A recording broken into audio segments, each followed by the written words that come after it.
Bueno, vamos a arrancar. Como les había comentado en la clase anterior, que era de transcripción y traducción, lo que hicimos fue dividir los temas para que no nos pasemos acá del horario. Y ustedes tuvieron conmigo transcripción y con la doctora Majowicz control de la transcripción, control génica de la transcripción, ¿sí? Bueno, ahora lo que vamos a hacer es retomar traducción. ¿Por qué? Porque van a ver con la doctora Majowicz el miércoles el control post-traduccional, ¿sí? Las modificaciones post-traduccionales de las proteínas. ¿Bien? Entonces, vamos a arrancar.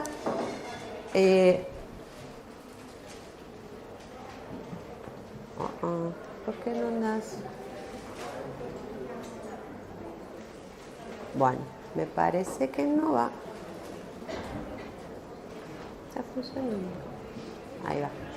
Bueno, como vemos acá, lo que vamos a ver son mecanismos moleculares de la traducción. Y si ustedes recuerdan, lo que vimos en la primera clase fue el proceso. Primero vimos cómo estaba el DNA, el ADN, que definimos el concepto de gen, y lo que analizamos en la segunda era todo el proceso de transcripción que ocurría en el núcleo, ¿sí? Y cómo esto tenía también un proceso de maduración, las moléculas fundamentalmente de ARN mensajero. Lo que vamos a ver hoy es cómo se produce, una vez que sale el ARN mensajero al núcleo, el ARN maduro, que sale del núcleo al citosol, cómo es transcripto, ¿sí? Pero para eso nos hace falta la presencia de ribosomas, ¿sí? De ARN ribosomal y de ARN de transferencia. ¿Bien? Recordemos que teníamos en el proceso de transcripción a nivel nuclear tres RNA polimerasas diferentes. La RNA polimerasa 1, ¿sí? La 2 y la 3. Nosotros nos habíamos centrado en la RNA polimerasa 2, que era la que participaba en el proceso de transcripción de los ARN mensajeros, ¿sí? Pero recuerden que además, como tienen un diferente sitio activo catalítico, existían otras dos ARN polimerasas que sintetizaban otro tipo de ARN. Fundamentalmente la 1, que participa en la transcripción de los ARN ribosomales.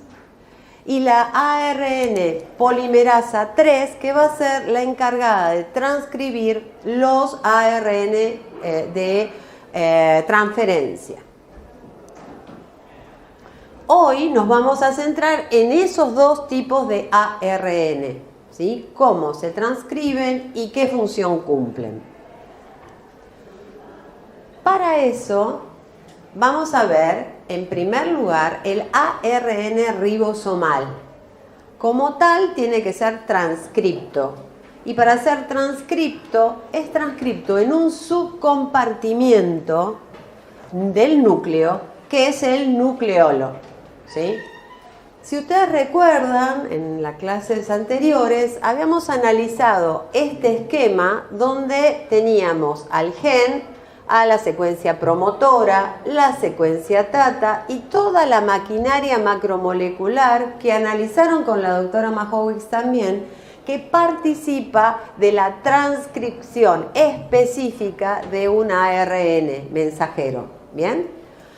Esto se va a distribuir o a localizar en áreas específicas del núcleo que nosotros llamamos subcompartimientos nucleares. Y si recuerdan, yo les había comentado que había un sector en el núcleo que tenía muy condensada, muy empaquetada la cromatina, porque eran zonas o áreas de silenciamiento de la expresión. Pero que había otras áreas en las cuales la cromatina estaba más descondensada y se formaban esos bucles que fueran accesibles a estos complejos macromoleculares que favorecen la transcripción. ¿Hasta acá estamos bien? En el caso particular de cómo se forman estos subcompartimientos, no hay, como en el caso del citoplasma, membranas, ¿sí? No tenemos un Golgi, un retículo, ¿sí? Sino que teníamos estos procesos de señalización de regiones, de establecimientos de ambientes bioquímicos, porque queda como más accesible todo este complejo macromolecular, y además esto estaba de alguna manera localizado en el núcleo por los filamentos intermedios nucleares, ¿sí? En el caso particular del nucleolo, este compartimiento, subcompartimiento nuclear, como dice acá, es un agregado macromolecular, ¿sí? En el caso de los ARN ribosomales, lo que vamos a ver es la presencia de precursores del ARN ribosomal. Vamos a observar la presencia, ¿se acuerdan que yo se los mencioné a estos small nucleolar ARNs? ¿Sí? Uno eran nucleolares y otro eran del núcleo, ¿sí? Estos son los nucleolares, ¿sí? Por eso decía NO. Enzimas que van a procesar el ARN ribosomal y proteínas que van a constituir a los ribosomas propiamente dichos. Entonces, se concentra toda esta maquinaria macromolecular en el nucleolo. ¿Bien? Por tanto, cada vez que uno habla de una célula metabólicamente activa, puede tener uno o más de uno incluso nucleolo, ¿sí? Una cromatina densa a nivel periférico del núcleo de heterocromatina, pero una eucromatina laxa con uno o dos nucleolos evidentes. Eso es típico de una célula metabólicamente activa. Cuando una célula se inactiva desde el punto de vista metabólico, todo su núcleo se condensa, ¿sí? No es posible visualizar a nivel del microscopio óptico de campo claro la presencia del nucleolo. Si uno quiere traducir eso, ¿qué es? Es esto. El nucleolo es este subcompartimiento. Lo que vamos a tratar de comprender es por qué ese complejo macromolecular se forma, ¿sí? Y lo que vamos a observar es que el ARN ribosomal se sintetiza, se transcribe como un único ARN ribosomal precursor, ¿sí? Fíjense ustedes que yo les señalé que su medida, para tener idea de tamaño, es 45S, cuando la subunidad menor del ribosoma tiene un ARN de 18S y la subunidad mayor, por ejemplo, está formada por uno de 5,8S o de 28S, ¿sí? Fíjense ustedes, partimos de un precursor de 45S y formamos fragmentos de ese precursor de menor tamaño, S. S es la velocidad de sedimentación, así se ve cuán grande o cuán pequeño es el ARN, ¿bien? Por eso partimos de un precursor de 45S y llegamos a partir de ese precursor a los ARN ribosomales que forman propiamente dicho a los ribosomas, ¿sí? Este ARN precursor va a sufrir modificaciones químicas, ¿bien? Ese ARN va a tener, por un lado, la incorporación de pseudouridina en lugar de uridina, ¿sí? Es una modificación química en la estructura, no importa cuál modificación química. Y a su vez va a tener una metilación, 2-O-metil, en sus nucleótidos. Y si ustedes se fijan, en el precursor están señalizadas la incorporación de la pseudouridina con los círculos rojos y con el triángulo lo que ocurre en metilación. Nuevamente, estamos metilando o incorporando un nucleótido con una composición química levemente diferente a la original, con lo cual estamos creando, como digo siempre, una conformación, una topología en la molécula diferente, ¿sí? Esa topología diferente es reconocida por los pequeños ARN nucleolares, ¿sí? Que es esto que ustedes tienen aquí. Esa composición diferente, esa conformación diferente determina una estructura conformacional que permite la interacción selectiva específica por complementariedad molecular del ARN nucleolar, ¿sí? Si se ponen a ver, sería una complementariedad de nucleótido con nucleótido, de base con base, ¿sí? Pero acá no es la habitual, sino que es como que quedan más expuestas esas regiones al ser metiladas o incorporando pseudouridina. Entonces, cuando se incorpora, ¿qué va a ocurrir? Va ahora a señalar, ¿sí?, la conformación del ARN ribosomal modificado unido a los pequeños ARN nucleolares, otra conformación que es reconocida por nucleasas. ¿Sí? ¿Se entiende? Y eso entonces ahora va a ser degradado para generar los diferentes ARN ribosomales que constituyen a los ribosomas propiamente dichos. ¿Bien? Fíjense ustedes que acá lo que tenemos también es una modificación del ARN ribosomal, pero ¿es igual a la modificación que analizamos para el ARN mensajero? ¿Sí o no? ¿Se acuerdan? Hace como una semana atrás. Menos. No se acuerdan. Bueno, no importa. Lo tengo puesto como pregunta al final. Lo miran después. Y si tienen dudas me avisan. ¿Sí? Pero no es igual. Primera parte de la pregunta. No son iguales las modificaciones que surgen sobre la molécula de ARN mensajero durante la transcripción a como ocurre en esta, que es después de la transcripción. Y además hay otras modificaciones, ¿sí? Bien.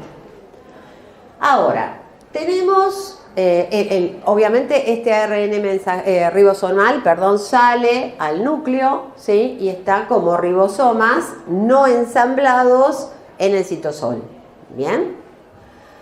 La traducción ocurre en el citosol. Todo proceso de traducción de proteínas se inicia en el citosol. Ahora, si esa proteína va a constituir un subcompartimiento o es de la vía secretoria, va a dirigirse ¿a dónde? Del citosol ¿a dónde? ¿A qué retículo? Endoplásmico rugoso, porque tiene los ribosomas, ¿sí? Y de ahí toda la vía. ¿Está bien? Pero siempre se inicia en el citosol. Y como tiene esa secuencia de aminoácidos específica con una secuencia de direccionamiento, vas a ver para qué lado tiene que ir. ¿Sí? Es decir, la señalización la va a decir, me quedo en el citosol o avanzo hacia el retículo endoplásmico rugoso. ¿Bien? Pero ahora lo tenemos que traducir para saber a dónde va a tener que ir. Y acá tenemos un problema, porque teníamos un lenguaje que eran los nucleótidos, ¿sí? Hasta acá veníamos bárbaros, porque teníamos el ADN, que eran nucleótidos, se transcribía en ARN, que eran nucleótidos. Pero pasamos de nucleótidos ¿a qué cosa? A aminoácidos y consecuentemente a proteínas, ¿sí? Entonces tenemos que, de alguna manera, traducir el lenguaje de los nucleótidos a los aminoácidos. ¿Sí? Y para eso existen los codones, no condones. Lo aclaro. Hemos corregido varios condones y anticondones. Bien. Entonces, lo que tenemos es en esta tabla muy vieja, ¿sí? Pero que es didáctica, lo que tenemos acá en la primera posición de estos codones, a ¿qué base vamos a identificar? ¿Qué nucleótido vamos a identificar? En esta tabla tenemos los nucleótidos ubicados en la segunda posición, ¿sí? Entonces acá tenemos U, G, A, G, y en la segunda posición podrá ser una U, una C, una A o una G. ¿Se entiende? Y luego en la tercera columna tenemos la tercera posición. Va, en la última, en este caso columna, la tercera posición. ¿Sí? Entonces, por ejemplo, para el caso de la fenilalanina, tenemos una U en la primera posición, en el codón, una U en la segunda posición, y luego en la tercera posición tenemos otra U. Muy aburrida la fenilalanina. ¿Sí? Pero también vamos a ver que, por ejemplo, en el caso vamos a la prolina, ¿sí? La prolina tiene en primera posición la C, en segunda posición otra C y en tercera posición tiene una C. ¿Está bien? ¿Sí? Esos codones en realidad son en total, para los 20 aminoácidos, son 64 codones posibles. ¿Sí? Pero lo que observamos que 61 son para aminoácidos. Codifican, traducen los nucleótidos a aminoácidos para 61 aminoácidos. Hay un codón que es de iniciación, ¿sí? Cuando inicia el proceso de traducción. Y hay 3 codones de stop o de alto que dicen hasta acá se traduce. ¿Bien? Que los marqué acá. Un codón de iniciación, ¿sí? Que es para la metionina, y luego tenemos 3 codones de alto o de stop, ¿sí? Que no codifican aminoácidos, dicen acá termina la traducción, para, ¿bien? Ahora fíjense ustedes en que tenemos en el caso de la alanina varias versiones, ¿sí? Por ejemplo, tenemos G, en segunda posición C, en tercera posición U, y codifica alanina. Pero puede ser G, en este caso, segunda posición C, y tenemos una A, también es alanina, ¿sí? Y esto se dice que es un degenerado el código, ¿sí? ¿Por qué? Porque no tenemos un solo codón para cada aminoácido, sino que hay algunas variaciones, ¿bien? Como les dije, teníamos un codón de inicio, ¿sí? Que era el de la metionina. Codón de inicio, por eso lo señalé en verde. Y luego tenemos 3 codones de terminación, los que van a dar lo que se conoce como el marco de lectura para una proteína funcional, ¿sí? Inicio en la metionina, termino en el de stop, y entonces, si termino en el de stop, tengo la proteína funcional, si se realizó la correcta lectura del marco que se tiene que traducir. ¿Bien? No hace falta, obviamente, que sepan la tabla, ¿sí? Uno resuelve ejercicios con la tabla dada. Y bueno, sí que recuerden que metionina es el de inicio y que hay 3 de terminación, ¿sí? Bien. Una pregunta. Sí. Generado es que varios codones Pueden compartir un aminoácido, sí. Bien. Actualmente, nosotros, esa tabla se esquematiza de esta manera, ¿sí? Fíjense que tienen en la parte superior los codones de los distintos nucleótidos, ¿sí? Como en rojo en la primera fila es cómo se llaman los aminoácidos, que antiguamente la nomenclatura era de 3 letras. En la actualidad la nomenclatura pasa a ser de una sola letra, A, ¿sí? Por ejemplo, les cuento lo que nosotros hacemos en nuestro laboratorio. Trabajamos en nanotecnología, ¿sí?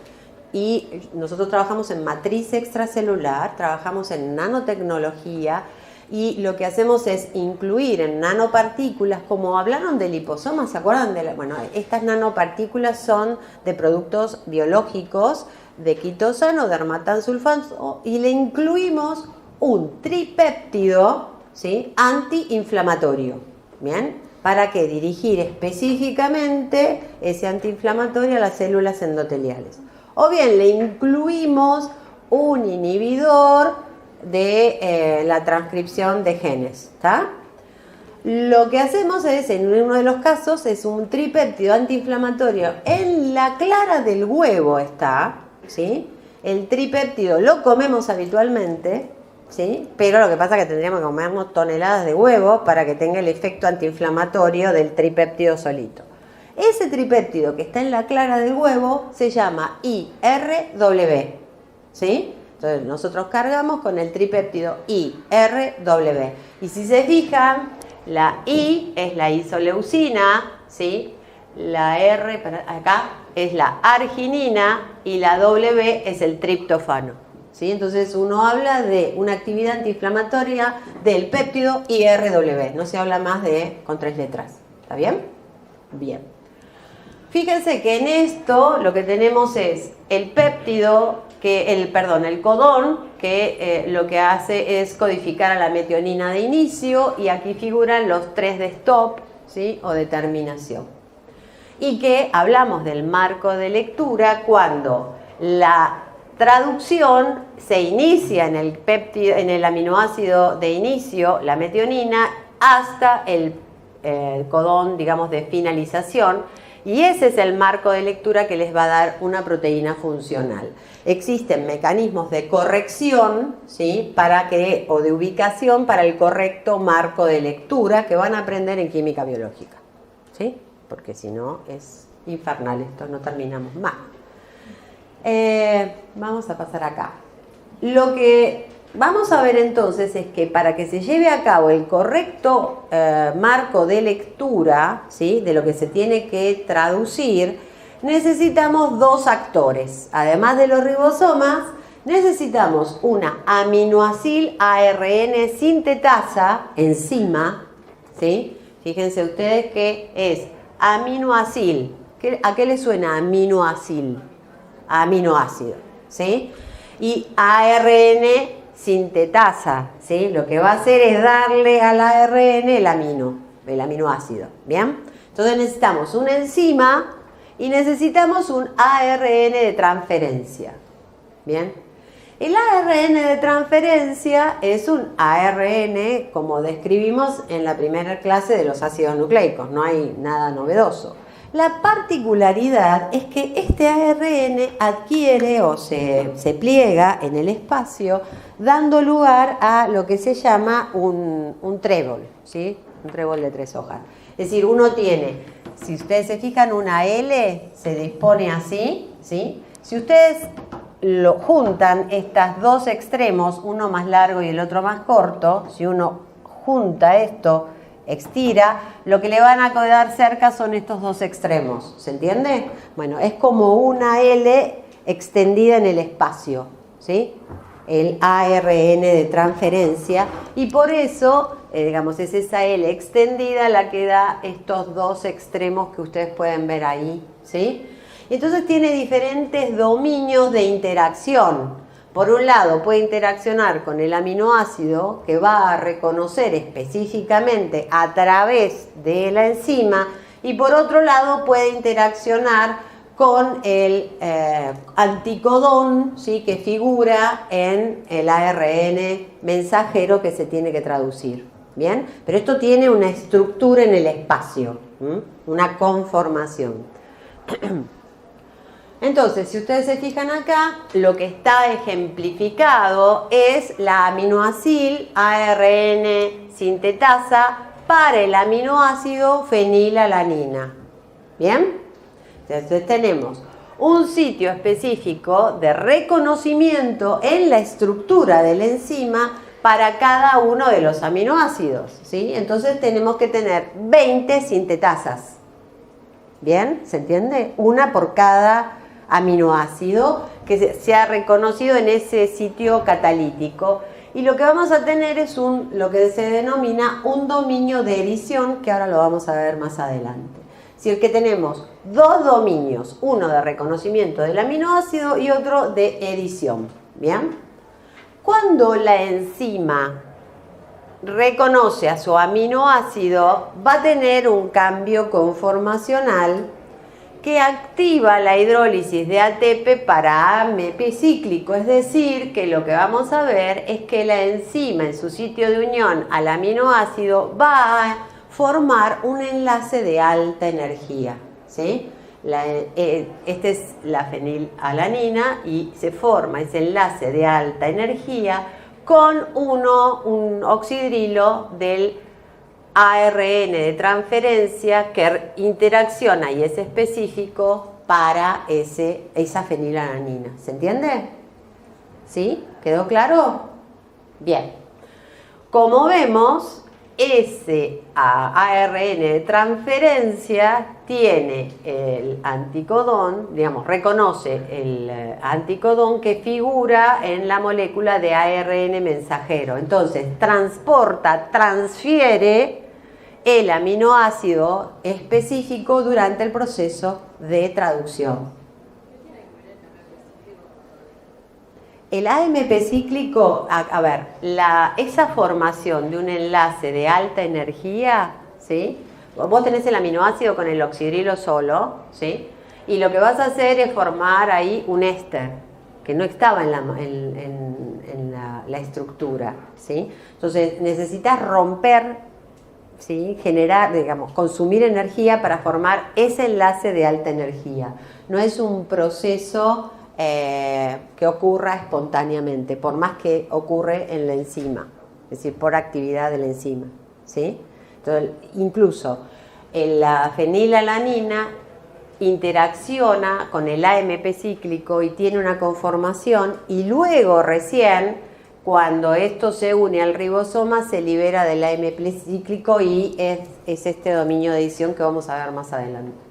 ¿Está? Pero tiene mucha importancia la hidrólisis del ATP para formar ese enlace de alta energía.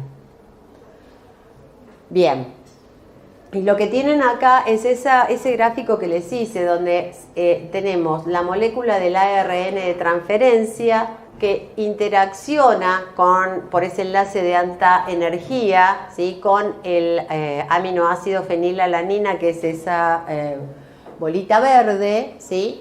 Y por el otro extremo, en el otro dominio, lo que tenemos es el anticodón para la fenilalanina.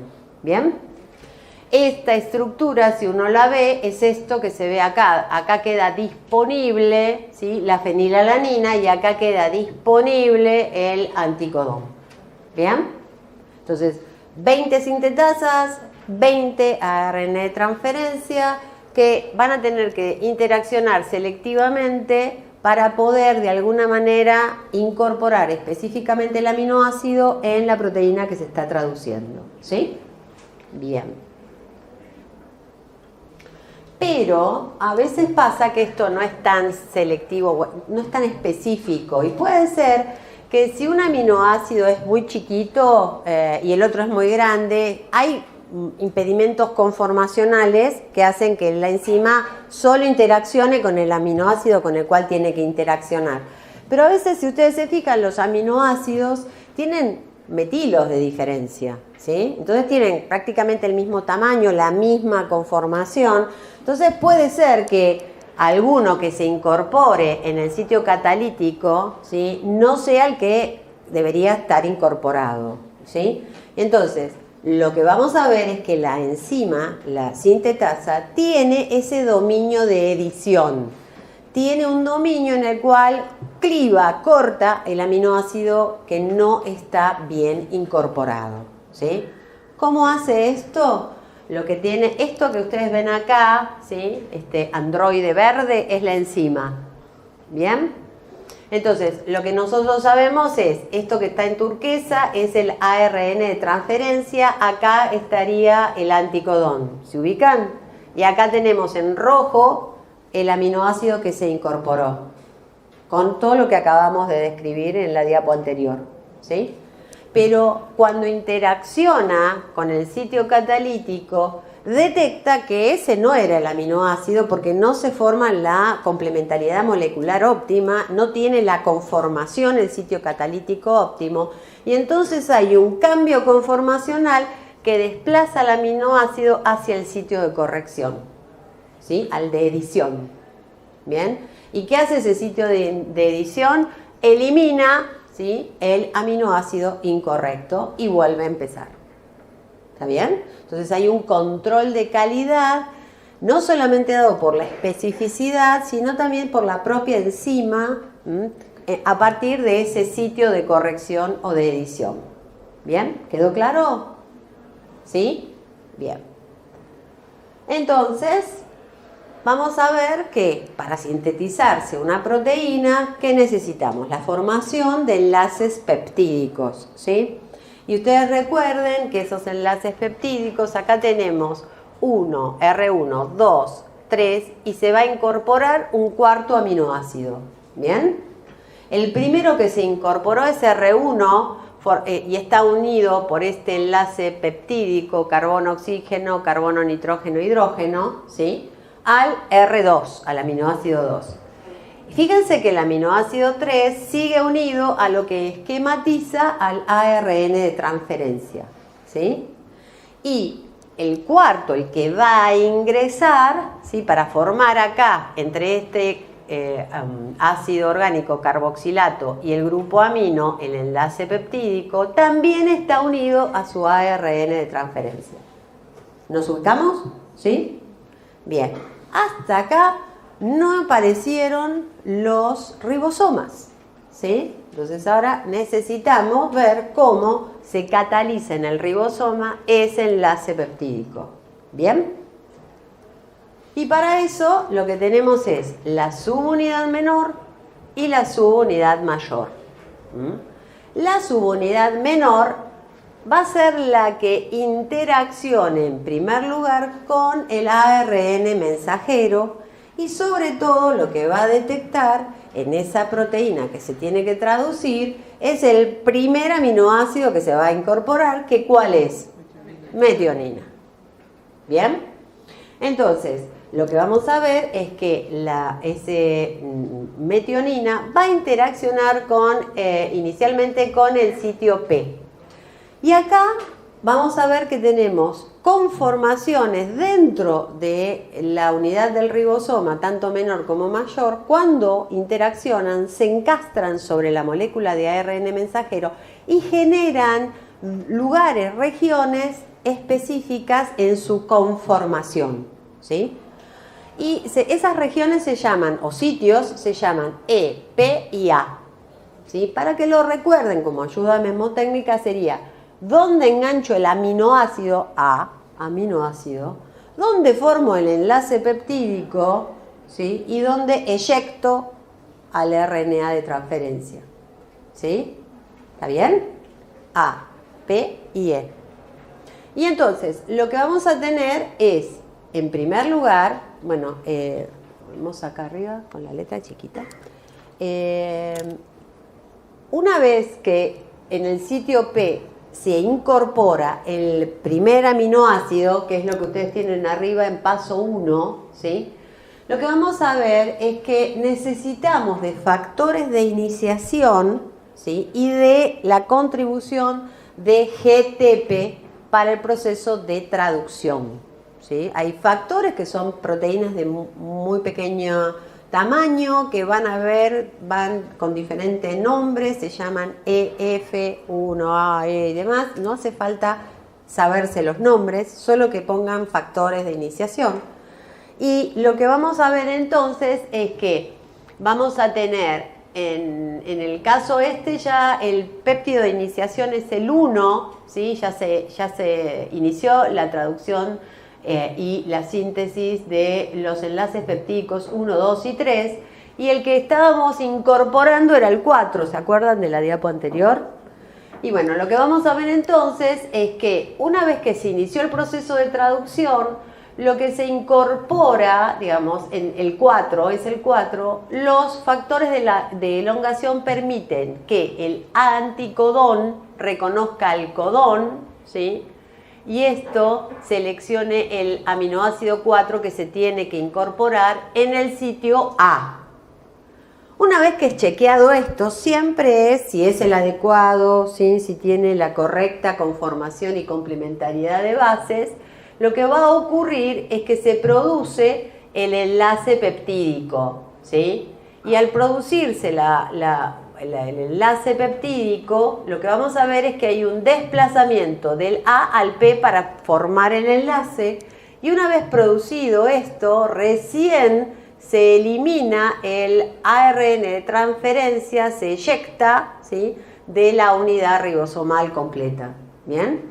Entonces, acá hay complementariedad de bases, hay factores de iniciación y factores de elongación, que se llaman, como dice ahí, E y F, E y E, y lo único que van a hacer es acelerar y llevar a cabo el control del proceso, control de calidad del proceso de traducción.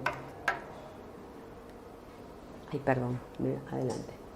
Entonces, tenemos acá el ARN mensajero, la subunidad menor, la subunidad mayor. Si ustedes se fijan, en este caso, en este péptido pequeño de 3 aminoácidos, el último que se incorporó es el triptofano, ¿sí? Que era el W.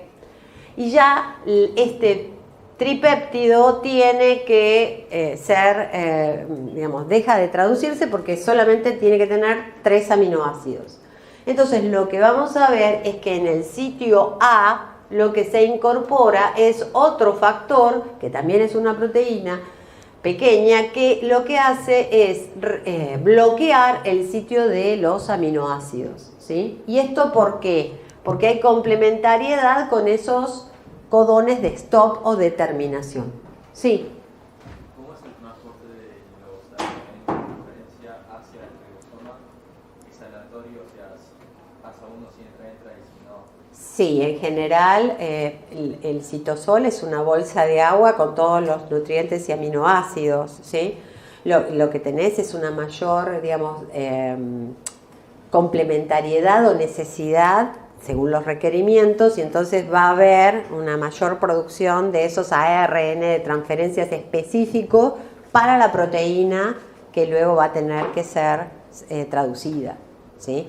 Digamos, no son eventos aleatorios o independientes. En la medida que se transcribe un gen, también se están transcribiendo a nivel del nucleolo los ARN ribosomales, y además hay expresión de los ARN de transferencia, ¿sí?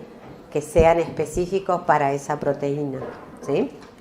Es decir, siempre hay como en el citosol o en el núcleo esta formación de complejos macromoleculares hacia la proteína que se tiene que sintetizar, ¿sí? Bien, entonces lo que vemos acá es que ese factor de terminación digamos, bloquea, ¿sí? La incorporación de más aminoácidos, y por lo tanto se finaliza el proceso de traducción.